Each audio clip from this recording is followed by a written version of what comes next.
बहुत पुरानी बात है। धारा नगरी में गंधर्वसेन नाम का एक राजा राज करते थे।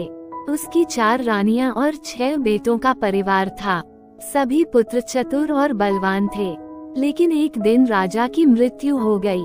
उनके बड़े बेटे शंख ने राजगद्दी संभाली, लेकिन छोटे भाई विक्रम ने उसे मारकर स्वयं राजा बन बैठा। विक्रम का राज्य विस्तार हुआ और वह जम्बूद्वीप का महान सम्राट बन गया। एक दिन विक्रम के मन में विचार आया कि उसे यात्रा पर निकलना चाहिए। इसलिए उसने गद्दी अपने छोटे भाई भर्तृहरि को सौंपकर योगी बनकर वन की ओर प्रस्थान किया। धारा नगरी में एक ब्राह्मण तपस्या करता था।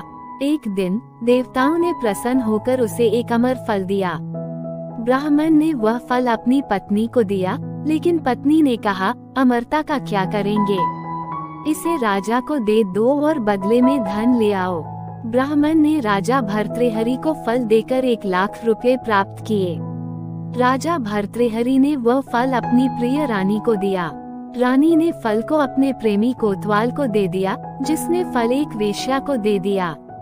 वेश्या ने सोचा कि यह फल राजा को खाना चाहिए और उसे वापस राजा को दे दिया। भर्तृहरि ने फल को पहचान लिया और अपनी रानी से सच जानने के बाद स्वयं फल खाकर योगी बन गया और जंगल में तपस्या करने चला गया। विक्रम को जब भर्तृहरि के राजपाट छोड़ने की सूचना मिली तो वो वापस अपने राज्य आया। रात के समय नगर में प्रवेश करते हुए एक देव ने उसे रोका।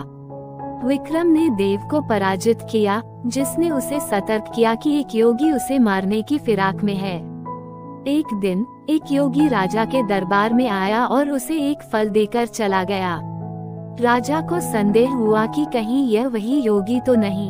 एक दिन अस्तबल में योगी ने फल दिया, जो गिरकर टूट गया और उसमें से एक कीमती लाल निकला।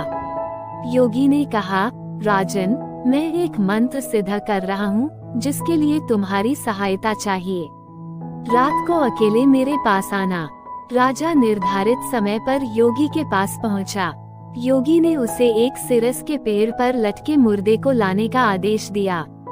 राजा भयंकर रात में जंगल में पहुंचा, जहां भूत प्रेत और वन्य जीवों का आतंक था।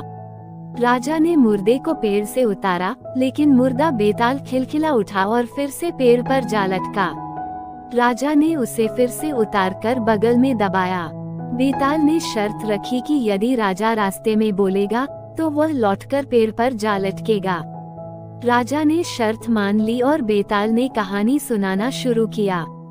बेताल बोला, पंडित, चतुर और ज्ञानी लोग अपनी बातें अच्छी कहानियों में बिताते हैं, जबकि मूर्खों के दिन कला और नींद में कटते हैं। अच्छा होगा कि हमारी यात्रा कहानी सुनते सुनाते पूरी हो। सुन, मैं तुझे एक कहानी सुनाता हूँ। बेताल ने राजा को कहानी सुनानी शुरू की।